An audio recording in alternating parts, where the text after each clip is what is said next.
What's up, everybody? Welcome to another episode of Wrestling with Johners. This is episode 133, and it's a special interview episode once again. I'm doing a lot of these interviews lately, but today is a little bit different. I've got a friend of mine from all the way over in New York, the USA, but he's he's the best big man, the best big pro wrestler in the business today. He's the Jurassic Juggernaut. I've got none other than Vince Steele on the Wrestling with Johners podcast. So Vince, great to have you on the podcast, buddy. How are you doing? Great to be here, and thank you again for, getting me the time to get me some airtime. Absolutely no problem at all. And we've been, looking forward to this for a number of weeks now, but the day has finally arrived. But the world's in a bit of a funny state at the moment, Vince. A lot of people on lockdown, a lot of people on quarantine, self-isolated. Now, we spoke a little bit off air, and I know after this interview you're going off to do your shoot job. But I mean, as far as wrestling is concerned, you must be missing wrestling and being able to get into a wrestling ring an awful lot right now. How do you keep up your strength and your conditioning and your fitness? Are you doing exercises at home, or have you got weights or anything like that? Because I'm guessing there's no gyms open near you, but how are you keeping your strength and your conditioning together in this sort of environment at the moment? Well, I've been able to jog out in the streets where I live at. Everybody's pretty much respecting the whole social distancing out here. Yeah. So, many other places in the New York area are not. A lot of people are getting very frustrated and stuff. But me, I maintain to jog at least 5 times a week, and I do regular in-house workhouse, and I have nieces and nephews that I beat up on the regular to keep busy. That's awesome, buddy. That's awesome. So besides you're looking forward to getting back into a wrestling ring then, Vince, what's the first thing that you're looking forward to doing when lockdown is over? So when restaurants are over, open, or cinemas are open, besides getting in the wrestling ring, what's the first thing you're looking forward to doing? Just hanging out with some friends. Yeah. Or going to a viewing party or something like that, like a wrestling viewing party. Yeah. Those are always good and fun to do. Absolutely. Now, I'm guessing that you're a big wrestling fan then, Vince. Now, did your kind of wrestling fandom start from an early age? I mean, when did you first kind of fall in love with professional wrestling? Tell us a bit about that journey when you were a young Vince Steele, first getting into pro wrestling. Well, my first exposure to pro wrestling wasn't the typical WWF or the NWA. Really? My first exposure was watching Glow. They used to have syndicated television up here in New York on Saturdays. Yeah. And my family was heavy into music, so right before Soul Train came on, that was like one of those dance hall shows and stuff like that. Glow came on. So I was hooked, seeing people fight in a ring and the flashy lights and everything like that. And it was pretty funny because they had the rapping and the singing and stuff in it also. So it was pretty cool. Then later on, I ended up finding out there were men wrestling also. So and then ever since that, man, I've been rocking and rolling. Yeah, that's quite a unique entry into professional wrestling fandom, I suppose. And now that Glow has got their own Netflix TV series, have you been able to catch up with any of that? Is it kind of reminiscent to what you remember back in the day? I watched both. I've been watching both seasons already. It's good. I can't wait for the third season to happen. Yeah. Yeah, but I'm very I'm more of a fan of female wrestling. Yeah. Because you get to see that they actually work a lot harder than men. They're pretty women and stuff, but when they actually get in the ring, especially in the Orient, like in Japan, these females can fight just as well as the men. Yeah, I totally agree. And we're big fans of professional women's wrestling on the Wrestling with Johners podcast. So, yeah, we hear where you're coming from there. But to growing up as a wrestling fan, you mentioned about Glow. Were there any other promotions or any other wrestlers in particular that kind of gravitated you towards them, or that made you fall in love with the sport even more? Any more big personalities that jumped out at you back in the day? Oh, yeah, when I started venturing off and finding more wrestling on television and stuff, Bret Hart was one of the guys. Bret was one of my big favorites. Then Then I have to say Undertaker, and then in WCW at the time, I was really into the cruiserweights and stuff, like in what they were doing, and it was a unique style that I haven't seen, so I really gravitated to that. Yeah, I mean that mid '90s time with kind of that was probably around the time when the Attitude Era was getting going, and Bret Hart was, the world champion, and yeah, that was a great time. I remember that vividly. But do you watch much of the current wrestling scene? And are you a WWE fan or NXT, AEW? Do you watch any of that stuff that's on mainstream TV at the moment, Vince? I watch. I try to keep my eyes on everything because I'm also competing with that stuff to try to get a job there one day. Yeah, But I'm at an age where I know I might get an opportunity and I might not. yeah, So if the opportunity comes, I'm gonna jump for it. yeah. But I'm not really looking to go. I'm pretty much looking to venture off myself and travel the world myself. Yeah, If that as make your any own sense. as your own brand, absolutely, as your Yeah. own brand, and yeah. But I'm guessing, do you have any friends in any of the kind of bigger promotions that you kind of watch out for from time to time? Any in Oh NXT or yeah. AEW that Well, you've kind of gone up and down the road with? well, I have a lot of the newer guys in AEW. Proud and Powerful. I'm very good Yeah. friends with them. I'm good friends with Sonny Kiss. Cool. Yeah. Joey Janela. Because those are the guys that up in my area when we are all like started off in independence and stuff. So Yeah. I ran in with them and hung out with them and stuff like that. That's really cool. That's really, really cool. And when did you first get the desire to want to become a pro wrestler yourself then, Vince? So when did you kind of have that spark, that desire, that kind of light bulb moment, Vince, when you thought, yeah, I want to be a pro wrestler. I've been watching it all my life, and now I want to be one of those guys. Becoming a fan of ECW and Ah, witnessing a former ECW champion by the name of Mike Awesome. yeah, This guy was 6'8", 300 plus 10 pounds, yeah, and the man can fly like a cruiserweight. yeah, And then I yeah. got, and then I became even more of a fan of his when I started watching his FMW stuff, and I was like, wow, that man's really a gladiator. And pretty much, I I don't know if you've seen any of my matches, but my style is Yeah, pretty much like his, but more of a hybrid yeah. because I throw more kicks and stuff into my arsenal. Yeah, I'm so glad you brought up Mike Awesome, awesome Mike Awesome, because I was a big fan of his back in the day as well, and I did exactly the same as you. I came across him first in ECW, loved all his stuff there, then tracked back and watched all of his FMW stuff. And for a time, he was in WCW as that '70s guy gimmick, which didn't really work for him. And then he kind of The came. fat I think he chick was. thriller. The fat Yeah, but thriller. it was good fun. I do remember that, and I think he had a bit of a feud with the Insane Clown Posse, and that was pretty wild. But yeah, big fan of Mike Awesome, and same as yourself, really big guy. Had the look. I'm surprised he didn't get snapped up by Vince McMahon because he kind of had that tall, muscular, athletic look, but not a wrestler that many people talk about nowadays. I'm glad you brought him up, Vince. Definitely good guy. But tell us about before you started training to become a pro wrestler. Then, did you have any sporting background? Were you into any sports or any combat, any combat like MMA or any sort of martial arts? Were you into any Well, sports or martial arts or combat, Vince? I took a little bit of karate. I never went past the white belt. Right. Due to financial reasons, I couldn't Yeah. continue on with the classes.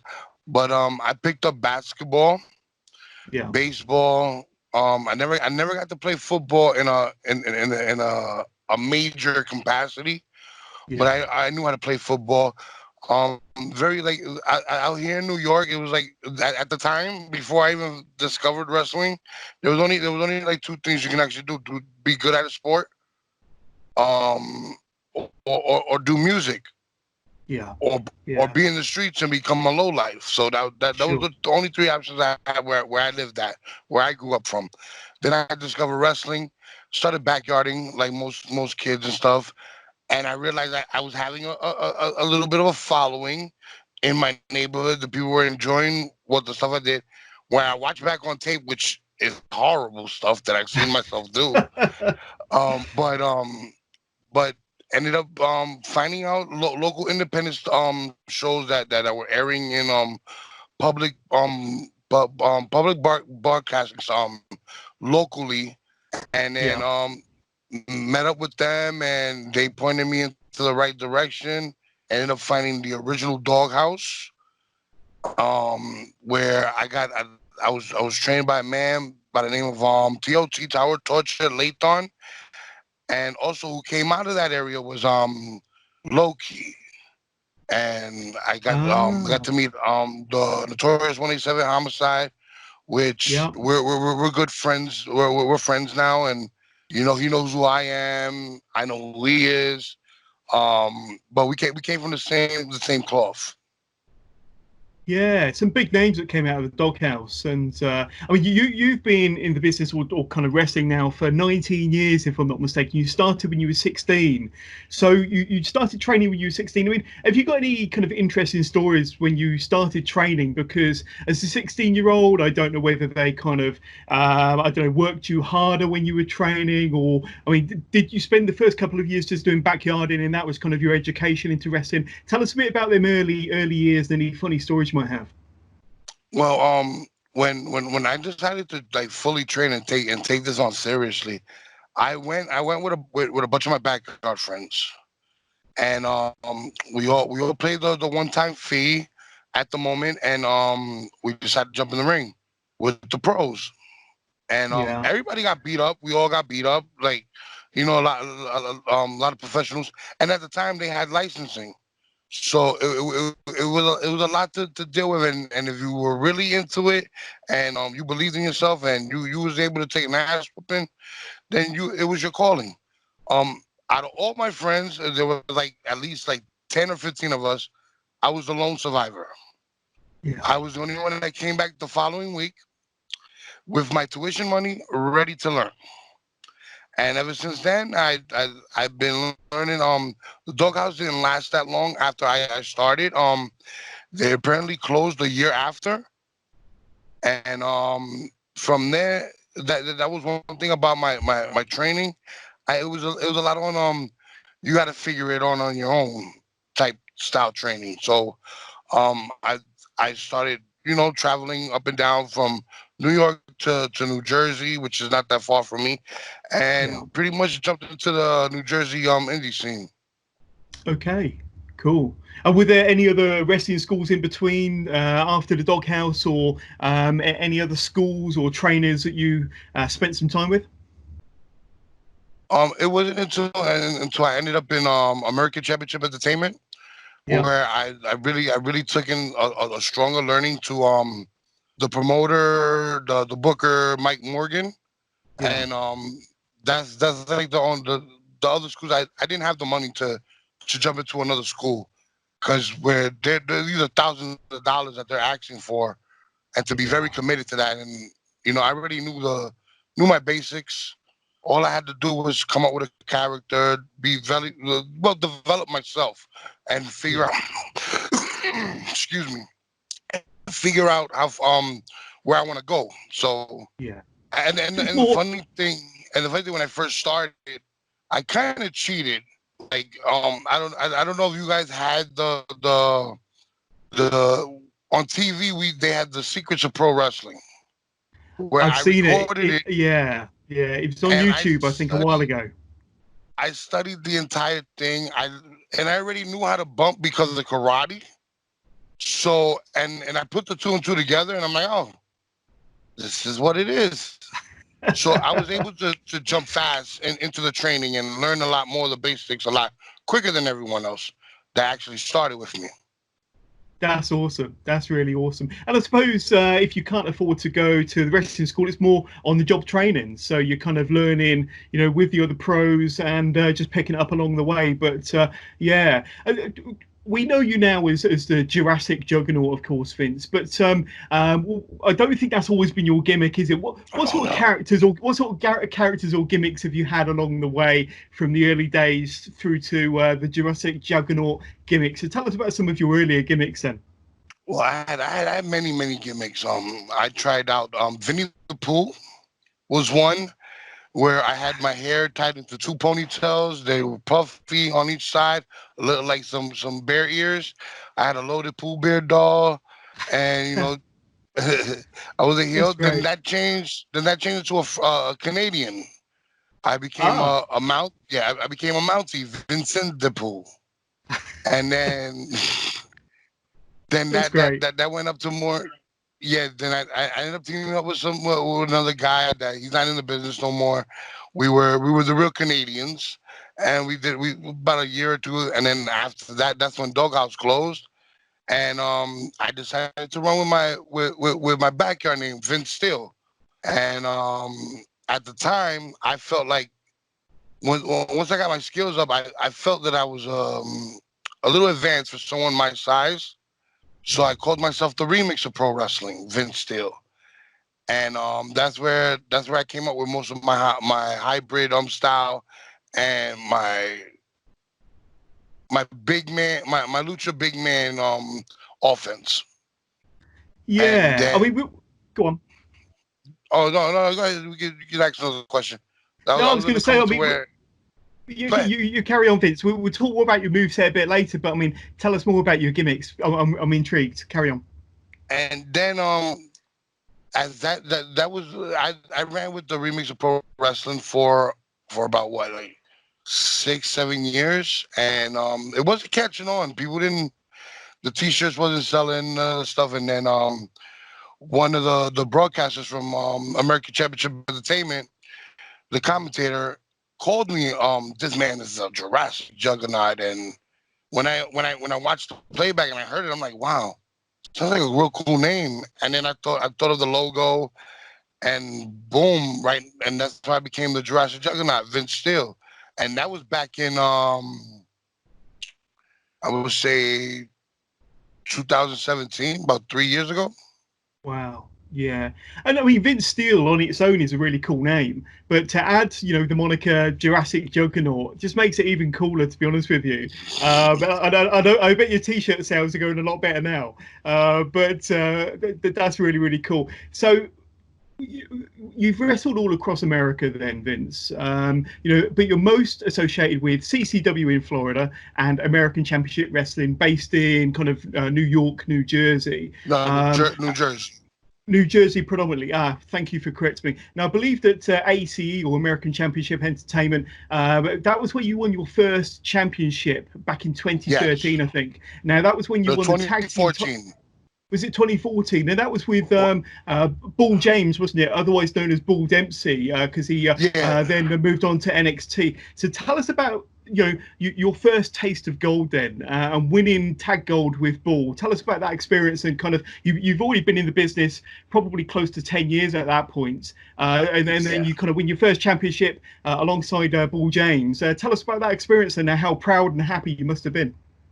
We were doing real good as a stable, as a New Age Wrecking Crew, and Mm, we're pretty much the main event stable. Like, we were the main stable. We had the main storyline. The leader of the group was the heavyweight champion.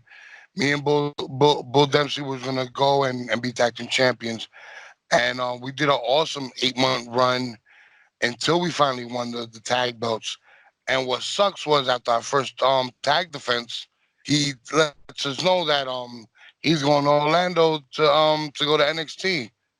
And it sucks, but hey, man, it was an awesome run with him.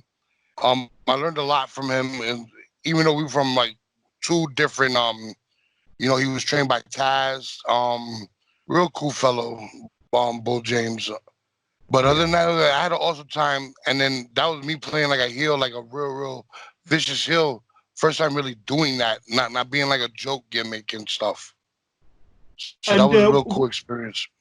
when Bull went up to NXT, did he keep in touch? Did he keep tabs on you? And did you stay in touch at all? Or I mean, you must have been really happy that he made the jump to NXT and had been given that opportunity. But did you stay in touch? And how did you feel about his move to NXT? Well, I thought it sucked for me because we had just won the tag team belts. But other than that, I'm from the old school. I'm not like the newer school. Um, everybody's really out for themselves, and I'm always happy when somebody else gains success, Yeah. especially when they came from where I came from. Yeah. That gives me even more motivation that there's a possibility that, one day that'll be my name being called up. Yeah. I'm known as I guess the nicest person backstage, the coolest guy, because it's a business that we need to stick together and provide our services to the paying fan, where Yeah. we need to, we're living their fantasies. We're living throughout their visions, and Absolutely. ain't nothing better feeling than that. But other than that, man, I was very proud of him. I was very happy for him. Even though like all the stuff that he was doing before that, the gimmicks he played and everything like that. Well, that's another story that he should tell. But Yeah. I'll let it leave at that. But it was cool. I'm very happy for his success. Definitely, definitely. Now let's talk about your wrestling style then, Vince, because you're 6'6" tall, 435 pounds. And not only do you use your size and your strength to your advantage, but you've got some moves, my friend. You've got some moves. I've seen you hit sentons on your opponents over the top rope to the outside, top rope splashes, 450 leg drops off the top turnbuckle. You've even, I think I'm right in thinking this, you attempted a coast to coast not long ago, and that the video of that I think went viral on the internet, Oh yeah. because I don't think you quite hit MTV it. cut me a check for that too, by the way.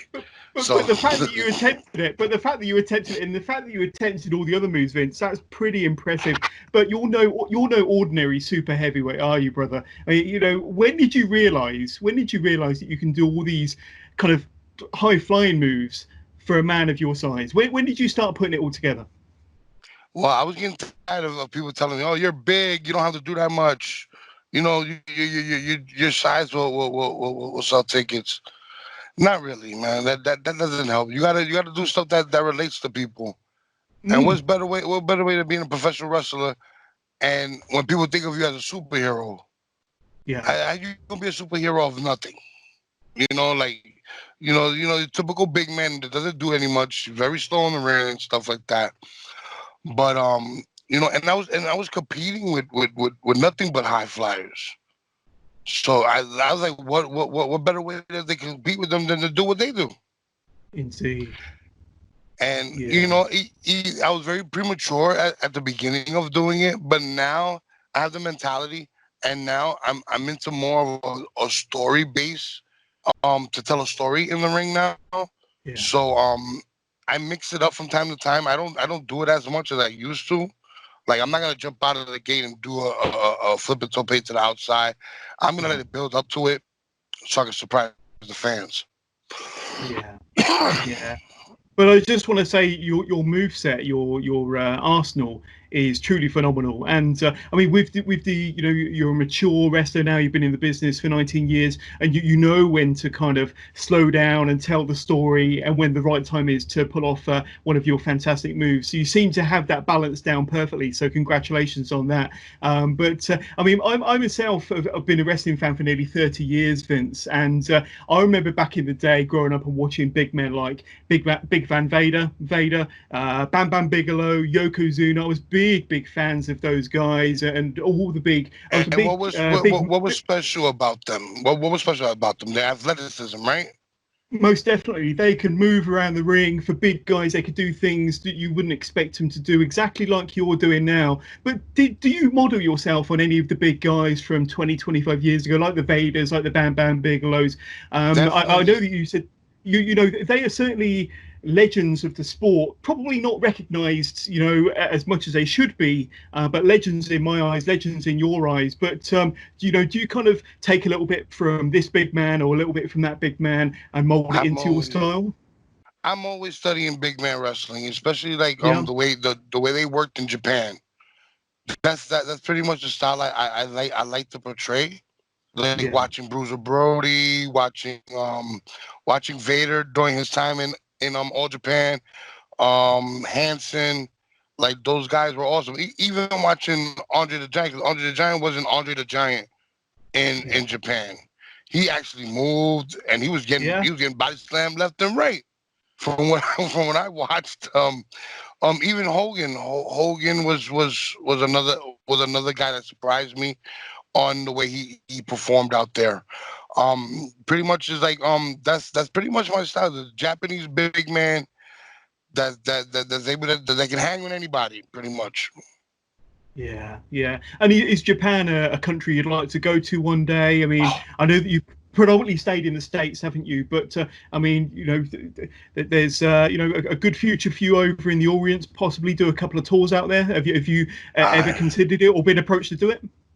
I hope so. I haven't met the right people to set that up yet, but I'm hoping that that can happen.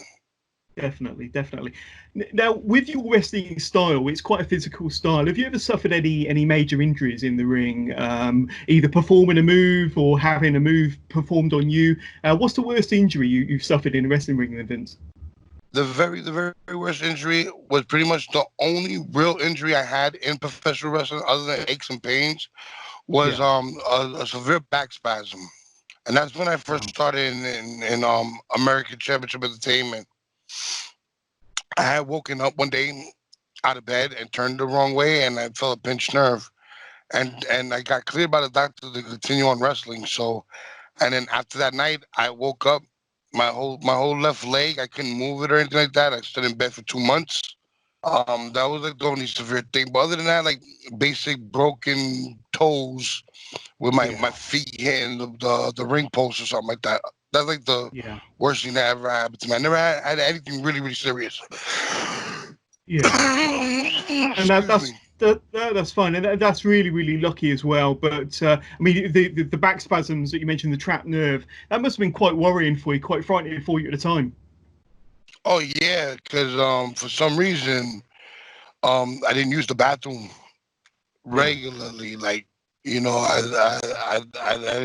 didn't get to sit on the toilet for more than a month. Yeah. And I was worried about that. I'm like, oh, all this backed up. So I've been eating a lot too. So like, what the hell's happening to me? Yeah. But other than Yeah. that, like I prevailed off that. I was able to get back in the ring after a month after recovering from the 2 months. Good. So it was 3 months altogether. And I jumped right back on it. Yeah, that's about it. That's good. That's good. That's good. I Touch ended up, wood, I eh? ended up getting scared. I got scared. Um, this past December, I Mm, wrestled Danny Moff in one of his last matches before he went to Ring of Honor, and he hit me with his burning hammer. And for some reason, I have taken this burning hammer plenty of times. yeah. This time was a little bit different. My hip got stuck to his head, and I ended up staying upside down all the way down. I usually flip right over, and he Yeah. drilled me right on the back of my head, and I folded my head, folded, and I thought it was over. Wow. But thank God I got checked out. It was only a sprain, and I was like, I'm lucky. Yeah. I suppose at least the one good thing about this lockdown and not having any wrestling at the moment is it gives you an opportunity to kind of get rid of the aches and pains and kind of shake off any injuries you might have, I suppose. Yes, Yeah. that's definitely one good thing. But I'm hoping if I'm not the only one, but I'm hoping everybody's taking the right precautions to heal up, not Yeah. just not Yeah. do anything. Yeah. You got to soak your body. You got to get your body's motions and stuff, and just don't sit there and do nothing. Always keep it moving. Because Yeah. if you don't, you're gonna end up missing a greasy part of your kneecap, and you ain't gonna feel the same after that. Yeah, indeed. Let me ask you a bit more about American Championship Entertainment then, because we mentioned earlier about your first taste of gold was a tag team championship win with Bull Dempsey, but you're a former two-time ACE Diamond champion and also a former heavyweight champion of the promotion as well. What's it like when a company that you spent most of your wrestling career with, American Championship Entertainment, when they kind of put so much faith in you that they're going to make you their top guy? Well, that was an awesome time, especially because they were all like from winning the tag titles all the way to the heavyweight title. That was all Yeah. within a year and a half. Wow. So Quick. so when we lost the tag belts, I right into the diamond. I did my thing with the diamond. Then I turned against my stablemates and became heavyweight champion. Unfortunately, like when all that stuff happened, when I won the heavyweight title, unfortunately, the promoter's son was fatally murdered in a car accident. Right. And it put a hold on a lot of things. Yeah. And it was like a 9-month stand. I was the champion. I had just defended the title one time, and that was a good thing about it because he trusted me with bringing in top names to wrestle. So just like you wanted to know, like the top names actually worked. My first one was with actually Apollo from Puerto Rico. I don't know if you know who Apollo is. He did a stand with LAX and TNA. He was an awesome guy. He was very surprised about how athletic I was. It was him, and then after the tragedy happened, and we came back to terms, and we started doing shows again. I wrestled against Crowbar.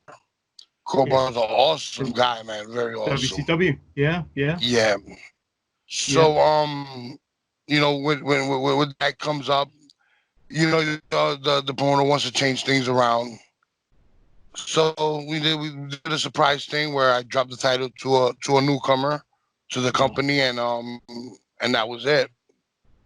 There you go. But you still had a good experience, a good run, and a good taste of gold while you were there. But let's talk a bit about CCW, Coastal Championship Wrestling in Florida then. So who contacted who to get this relationship started between you and CCW? How did it all start? And of course, let's say you're from the Bronx, you're from New York. Florida is not exactly close by, is it? So how did you get that? How did you get that connection, and how did you start working for CCW? Well, I knew the promoter, Pablo Marquez from his times being a wrestler full time. Actually, because I bumped into him during my journey of becoming a pro wrestler. But the connection was a good friend of ours, Cha Cha Charlie. Charlie. Yeah. Cha Cha was doing his little stint in New York. I bumped into him in a show, and we became good friends. And he was telling me that they were looking for guys. So I was like, hey, just put my name in and see what happens. Lord, no, and then it's crazy because at that time it was a very difficult time for me. I had just finished a nearly 10-year relationship with a female, and I had children's with, and it was a really bad breakup.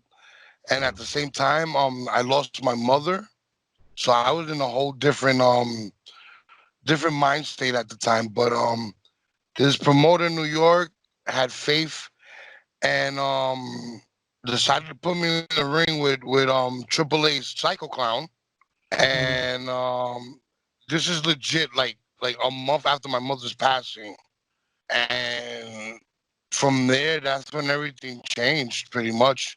Then I met Cha Cha there, and then at the end of the year there, Cha Cha was saying that Pablo was looking for new guys, and some of the guys who were on the show actually went down there.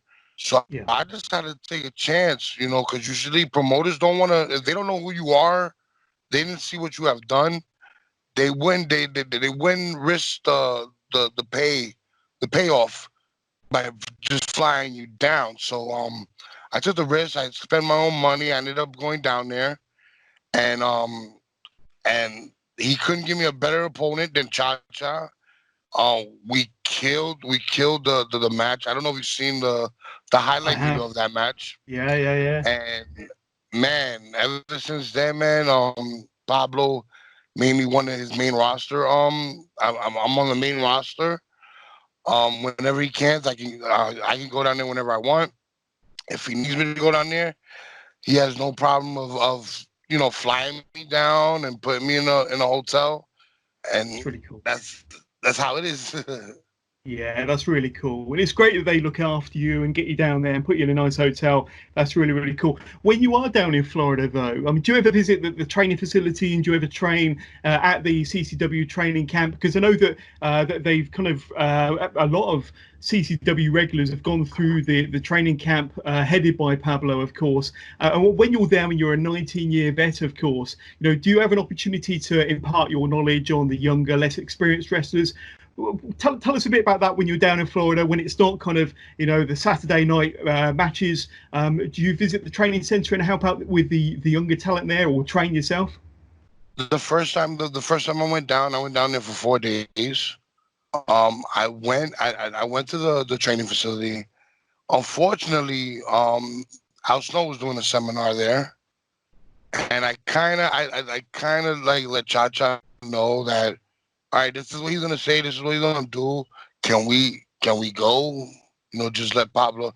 I don't know, and because of Cha Cha, we had to sit through the whole thing. Yeah. Because I don't know if anybody does any research.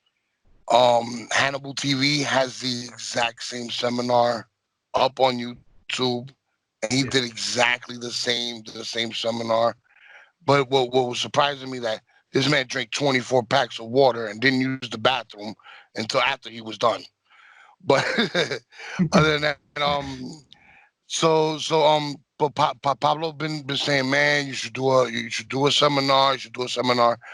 So I'm thinking the next time I go, I'm gonna have some vacation time coming up. So hopefully we can set something up soon.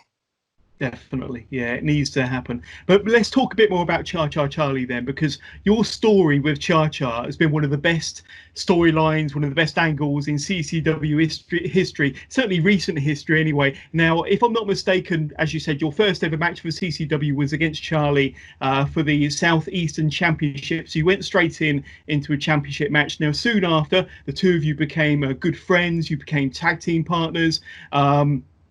And then Charlie won the big one. He won the CCW Heavyweight Championship, which was fantastic. The Rage in the Cage, that big splash off the top. You came in, you was there and hugging and celebrating with Charlie. And then a few months down the line, out of nowhere, you turned your back on Charlie. You hit him with two cannibals in the corner. You put him out of action.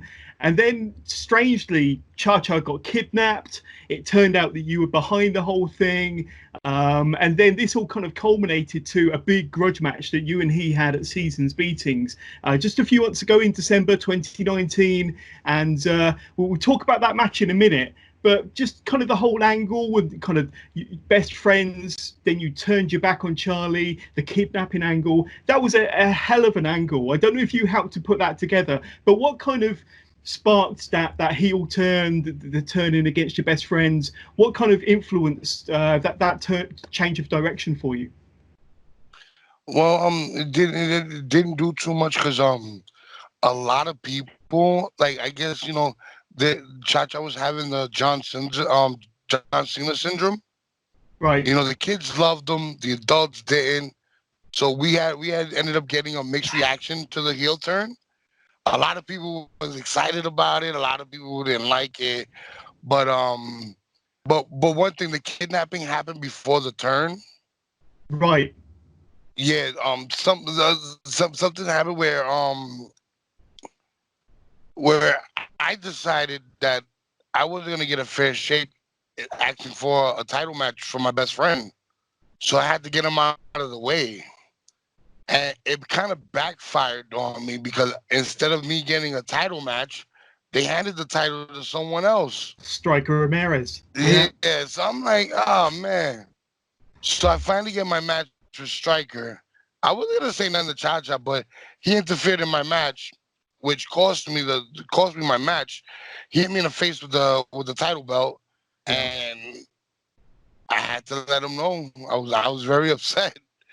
And but the feud has been awesome, and the proof is in the pudding because we actually noticed a better attendance since I've been there. So yeah, it's no coincidence, I'm sure. But then you had this match with Cha Cha. The two of you kind of had a real battle. You beat the hell out of one another. But the match ended fairly strangely. I mean, you brought a chair into the ring, but Cha-Cha was the one that ended up using it quite brutally on you. He turned the aggressor almost, beating you down, getting disqualified. You got the victory, but you couldn't have been satisfied with that victory, surely, Vince. You know, are you kind of looking for maybe a rematch somewhere down the line so you can have a more satisfactory pinfall victory over Charlie somewhere down the line? Where's your mind at regarding your feud with Charlie, or is the feud over as far as you're concerned? Where's your mind at regarding you and Charlie at the moment? No, I'm not satisfied with that victory, and I know Cha-Cha's not satisfied with that loss. And the thing is, I made Cha-Cha come out of character. Yes.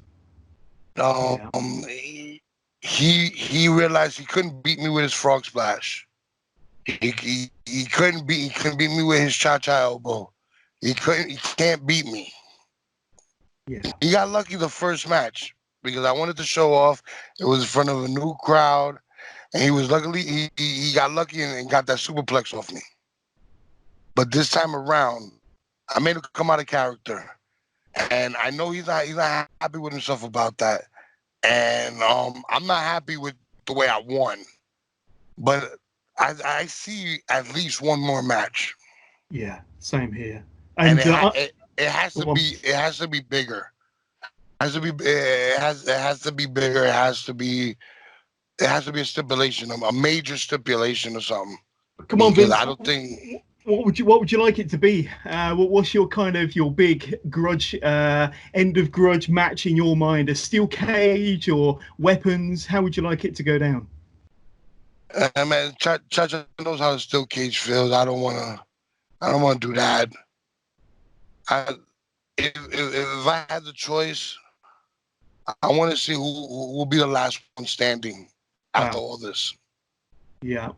That would be a good match, a last man standing match. I'd pay good money for that. Definitely, I'd pay good money to see that. But I mean, I actually had Cha-Cha Charlie on the Wrestling with Johners podcast about 3 days after your match, and I'd seen the highlights, and I said to Cha-Cha, Cha-Cha, to me, it looked like you turned heel and that Vince turned babyface. It was a double turn. And he assured me, he said, John, you can tell your listeners, you can tell your audience, I'm still Cha-Cha Charlie, I'm still the babyface. But to me and to everybody that was, because the crowd went silent after his attack. Oh, yeah. I thought, and he got some boos as well. There was some boos in there from the crowd, but I thought it was a double turn. But he assured me that he was still, but you said, you know, his emotions got the better of him. He was out of character, so we shall see. But I want to see that rematch. I want to see. I might fly over to Florida to see that rematch. It's got to happen. It's got to happen. Definitely. Awesome. But we spoke earlier about your success in American Championship Entertainment, but you must have an ambition to become the CCW Heavyweight Champion. Yes. You had your match against Striker Ramirez. Cha-Cha Charlie got involved. I kidnapped my best friend. There you for go. The belt. That's how much you want it. So I mean, you know, is gold in your eyes? Do you want that CCW Championship more than ever now? Oh yeah, definitely. And I already started that path. Right now I'm the big time pro wrestling Lord of the Rings heavyweight champion out in Huntington, West Virginia. Congratulations. And I won that title back in February of this year. Yeah. Congratulations. So you could be Vince 2 belts if you get the CCW Championship. You'll have the big time pro wrestling championship. I want to be Vince every belt he goes, every time he goes to. I want to be a champion everywhere I go. I want to prove myself as a world heavyweight champion. A lot of these promotions, they lie to their fans and tell them they're the world heavyweight champion when they don't even live. They don't even move the areas that they don't wrestle around the world. You know, I consider a handful of guys as world champions right now. And that's the GCW heavyweight champion. What is it? Shane Page. Yeah. He's formerly known as Christian Faith. And also so you can look for it. I'll send you a link because I actually hit the coast to coast one point in my life. I want to see it. Yeah, that's against Christian Faith. I'll send you the match. I'll definitely show you that. But that whole botch was really, it was an off timing botch on my end. I misplaced my feet and decided to go for it anyway. But ever since that, man, I've been more popular than ever. You Indeed. know, Yeah, I'd rather people laugh at me. I mean, laugh with me than laugh at me. So yeah, well, I know what you're capable of, and like I said, I mentioned earlier about some of your awesome moves, and the fact that you attempted a coast to coast is just incredible anyway. And you said that you've hit it many times, besides that one time where you didn't. But let's talk about some of the other big names that you've been lucky enough to share a ring with. Then, so you've wrestled one of my all-time favourites. I mean, you mentioned earlier that you're a big ECW fan. I was a massive ECW fan back in the days. But Sabu, you've wrestled Sabu, one of my heroes. You've also wrestled or been in the same ring with MVP. Carlito, ECW legend The Sandman, and of course, you've also wrestled former WWE champion Alberto Del Rio, Alberto Patron. no. He punked out. Oh, did he? Ah, I thought that match He went ahead. punked out. We sold that building out. It Yeah. wasn't too far from my house, and he no showed. Damn. Well, He no showed the damn show. But I well, got, but I got, he but I was got lucky. He in was the lucky it ring. pulled out. Yeah, but I got in the ring luckily with Sam Adonis. Right. That's Corey Graves' brother. Yeah. Awesome guy to be in the ring with. He's a very good competitor.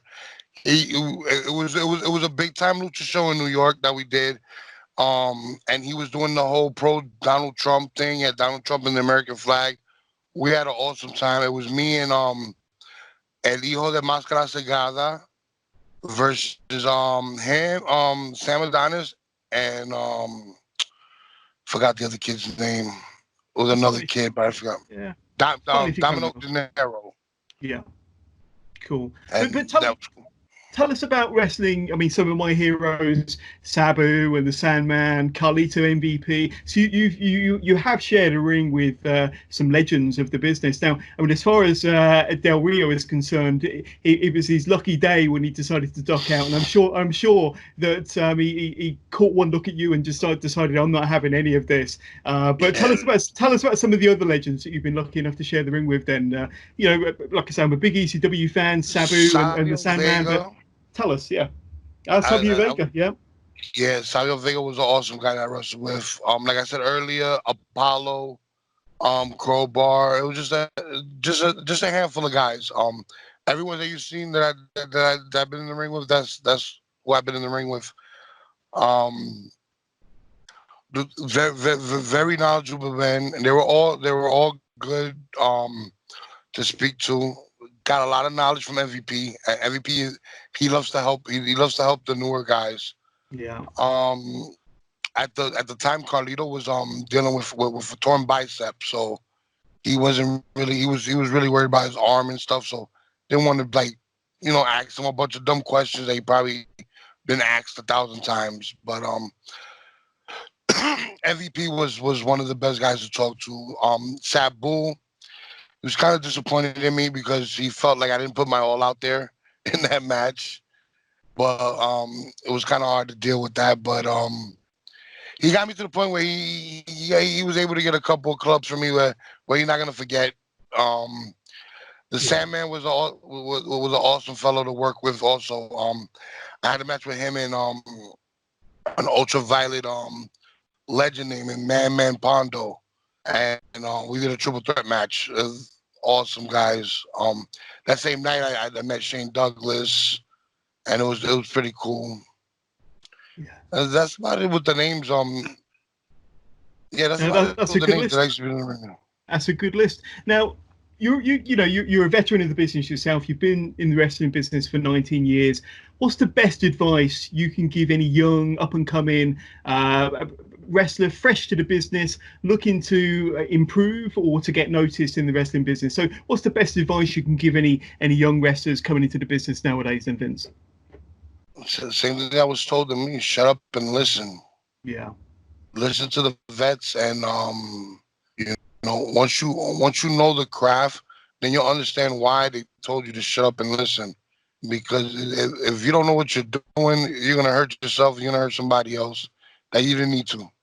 Yeah. And And then once you and learn how to story tell. Read Shakespeare, read into to stories, watch a lot of dramas, so you can learn how to get emotions out, because that's what this sport is really about, getting the emotions of the fans, and ain't nothing better than to have an emotional fan, good or bad emotion. It's an emotion, Yeah. it's a feeling, and that's what really draws me into wrestling now, and I love it more than I did when I was just a fan. Yeah, that's some good advice. And I interviewed Royce Isaacs, former NWA Tag Team Champion with the Wild Cards the other week, and he said pretty much the same thing. Is you use TV and film as your kind of inspiration as well. Pull what you can out of that in terms of learning the drama and getting more emotion out of yourself. And it's not just all about wrestling. Sometimes it's about what you can take from other genres and things like acting and film and storytelling, exactly like you said. So some good advice there, definitely. What would you say is your proudest moment that you've achieved in your wrestling career so far, then, Vince? So something that if you were to pack it all in and hang up your boots today, what would be the proudest moment that you could tell your grandkids about? Oh wow, wrestling in front of 15,000 people. Wow. That's even though I wasn't able to get it on video, but it was a real cool experience. It was a metal music festival, Yeah. and in between sets they had guys wrestle, and we were like pretty much we had our own mosh pit, and it was pretty cool. 50,000 people were really into the matches. They were into the music. It was a cool experience. That's awesome. That really is. So, looking ahead to the rest of 2020, fingers crossed. We'll have some more live wrestling. Obviously, there's certain promotions that are still, performing on a weekly basis. And of course, as we record this, we've got WWE Money in the Bank that's going to be going live fairly soon. So there are some promotions that are still doing what they're doing. But when wrestling when the doors open up again, what sort of promotions are you looking to work for? Are you looking to kind of broaden your range of promotions that you've worked for across the states? Any opponents you might be looking to wrestle, or any championships that you have your eye on? I know we spoke about the CCW Heavyweight Championship earlier, but are you looking to spread your wings and travel to new promotions that you haven't done so far? Yes, that's the main goal right now. I want to actually, I want to make my way to the West Coast of the United States. I've never Yeah. been to California. I would like to wrestle California. I was supposed to debut in Chicago this year. It was supposed to be a bunch of debuts coming up, but I don't know if that's gonna happen. But hopefully things will change. Yeah. Um, but I'm hoping to be in California by the end of the year, and then by the new year, hopefully be out to you.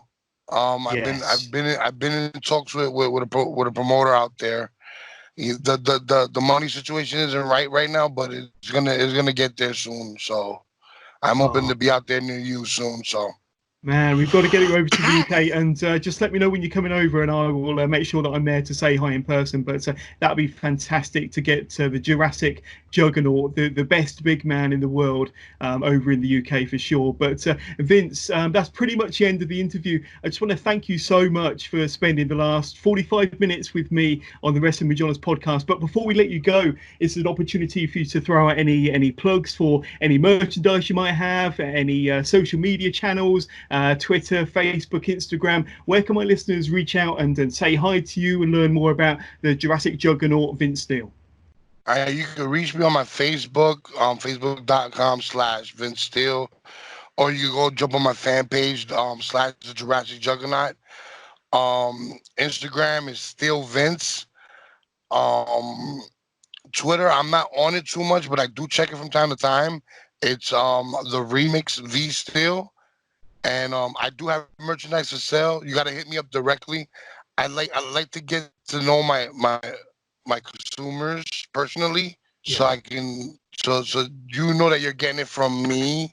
And once my popularity raises up, then you'll see a pro wrestling tee store soon. So yeah, and I've got to say, with regards to your merchandise, your logo is just amazing, and your t-shirts are fantastic. I will definitely be hitting you up for one of those t-shirts fairly soon because I want that in my collection. But your logo and your merchandise is very, very good. So if anybody's unsure, I'm very different. I'm very different. I have different colors also. Awesome. So Awesome. I want my shirts to be very, very, very available to anyone. Anybody can wear my shirt. That's it. That's how I want it. There we go. That's awesome, and we'll make sure that all of the handles and the links and the addresses that you just gave us will be in the description to this podcast. So if you want to find out more about Vince Steele and more about his merchandise, just click into the description of this podcast, and all the links will be there for Twitter, Instagram, Facebook, and everything that Vince just mentioned. But Vince, thank you very much for being a fantastic guest, a great interview on the Wrestling with Johners podcast. I hope you enjoyed the experience, and maybe somewhere down the line we'll get to meet up and say hi, or definitely have you back on the podcast in the future, my friend. Oh, definitely. Thank you, John. It's been an awesome experience, brother. Yeah, it's been awesome for me as well. So please keep it tuned to the Wrestling with Johners podcast. And if you've enjoyed this episode, please don't forget to spread the word. Tell your friends and tell your family. Hit that ever important subscribe button so you can be notified every time a new episode drops. And once again, thanks to Vince for being a fantastic guest on the Wrestling with Johners podcast. Thanks to everybody for listening. We'll catch up with you all again soon. Stay safe. And yes, enjoy your week, everybody. Goodbye.